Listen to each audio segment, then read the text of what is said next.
Hola, bienvenidos y bienvenidas. Jardines de Paz y quien les habla Margarita Hoyos, psicoterapeuta. Continuamos con estas cápsulas de amor para entregarles reflexiones acerca del duelo, acerca del proceso que implica asumir la pérdida de un ser querido y como siempre Jardines de Paz generando estos espacios de reflexión y de acompañamiento para quienes hoy asumen la pérdida de un ser querido. El dolor es inevitable, el sufrimiento es opcional.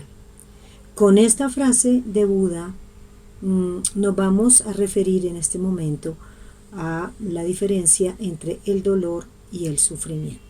Para muchos teóricos de diferentes ciencias hacen acopio a que ambas palabras significan lo mismo. Se expresan algunas veces como dolor o como sufrimiento para referirse a esa gama de sensaciones y sentimientos que corresponden en el proceso de duelo tras la pérdida de un vínculo y de una persona que ha sido significativa en nuestra vida. Para efectos de estas reflexiones de hoy, voy a hacer una pequeña diferencia entre lo que a mi modo de ver el dolor tiene una implicación y el sufrimiento conlleva unas connotaciones diferentes. El dolor es natural, es propio de todos los seres vivos y corresponde a, así como respirar, como dormir, como levantarse, a un proceso natural ante la pérdida y tiene como fin avisarnos de que algo está mal para ayudarnos a protegernos de un daño adicional frente a una noticia o frente a una circunstancia adversa que nos produce una situación para adaptarnos a una circunstancia que es difícil y dolorosa. Es una invitación al recocimiento. El dolor, si bien es cierto que existe un dolor físico y un dolor emocional y espiritual, todos confluyen de alguna manera cuando perdemos un ser querido e iniciamos un proceso de duelo. Entonces el dolor, como decíamos, es natural, es sano y es propio y es una invitación al recogimiento para concentrar nuestra energía y digerir lo ocurrido y poder salir avante mediante un proceso de adaptación. El dolor es una experiencia transitoria en el tiempo cronológico, conlleva indudablemente un tiempo emocional y un tiempo interior, pero es transitoria y que va disminuyendo en la medida en que nos vamos permitiendo experimentar, identificar y gestionar toda esa serie de emociones, sensaciones y reacciones a raíz de la pérdida.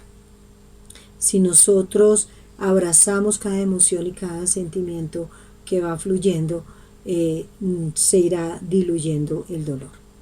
El dolor emocional se siente, es real, aunque muchas veces tiene una connotación que coincide con una experiencia de vida, pero también con una interpretación subjetiva que le damos a lo ocurrido.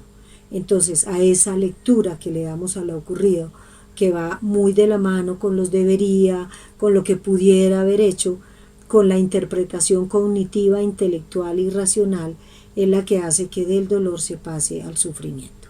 Pero hablamos del dolor emocional que se procesa en las mismas estructuras del cerebro que se encargan de activar el dolor físico. Es decir, que para muchas personas es real, nos duele el pecho, sentimos cansancio, pesadez, nos cuesta a veces respirar, tenemos taquicardia, migrañas, o sea, hay una resonancia física de ese dolor emocional y de esa circunstancia que estamos viviendo en ese momento.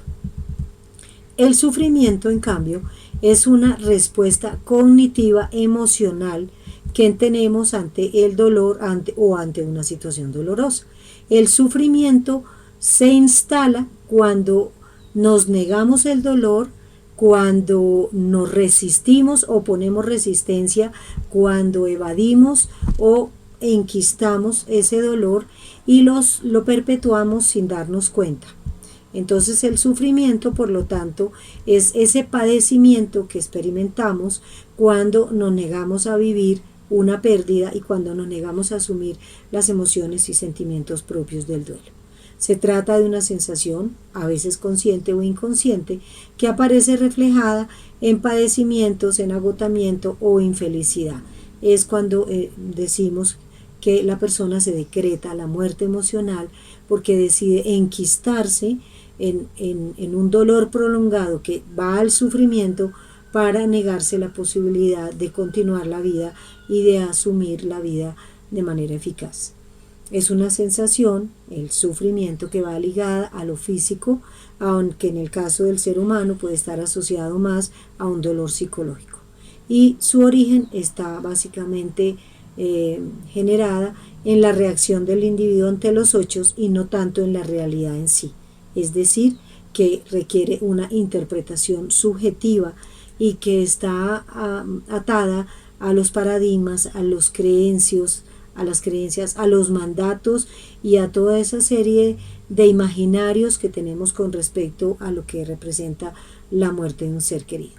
En otras palabras, el sufrimiento surge en la mente y no tanto en la realidad, ya que entra en juego diversas cuestiones como los miedos, los deseos, las expectativas y las exigencias de cada persona respecto a lo que consideraba que debía ocurrir ante la situación.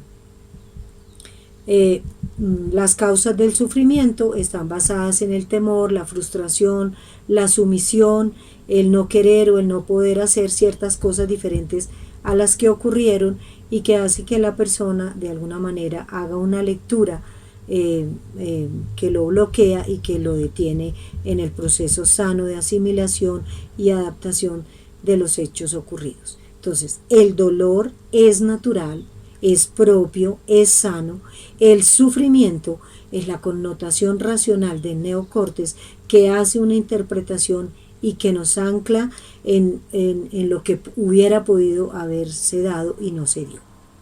Mientras que el dolor no da opción a quien lo siente porque es natural, es espontáneo, está en el cerebro reptil, ¿sí? El sufrimiento surge tras reflexionar y tras una elección, tras una actitud donde el individuo elige sufrir porque considera que mediante el sufrimiento expía la pérdida de su ser querido. Por otra parte, un dolor no dura mucho, mientras que el sufrimiento puede perpetuarse, enquistarse y cronificarse. Si damos cabida al dolor y lo permitimos, ponemos fin al sufrimiento. La adaptación es lo que nos permite ir asimilando lentamente a través de los sentidos, de las emociones, de la atención, para sentir plenamente, dejando de lado los juicios, las interpretaciones y las evaluaciones respecto a lo ocurrido. Por lo tanto, para que un proceso se dé de manera sana, entonces requiere de una atención consciente, de escuchar al cuerpo, identificar las emociones y validarlas, expresar de forma adaptativa cada emoción y combatir de alguna manera el sufrimiento. Como decimos al comienzo de la frase, el dolor es natural, el sufrimiento es opcional. Sugirió por el Dalai Lama, quien tras mucho tiempo de vivir en sufrimiento se dio cuenta que era una condición innecesaria para poder trascender las circunstancias de la vida. Ya no podemos retroceder, cambiar lo sucedido. Ahora nos queda elegir y asumir la actitud con la que vamos a afrontar lo que nos ocurrió. Y como diría Víctor Frank, cuando no puedo cambiar las circunstancias, cuando lo ocurrido es inevitable, me queda la única libertad y la única opción como ser humano, y es la actitud que elijo de cómo voy a vivir la pérdida de mi ser querido. Gracias por estar, estamos de corazón, aquí estamos siempre con ustedes.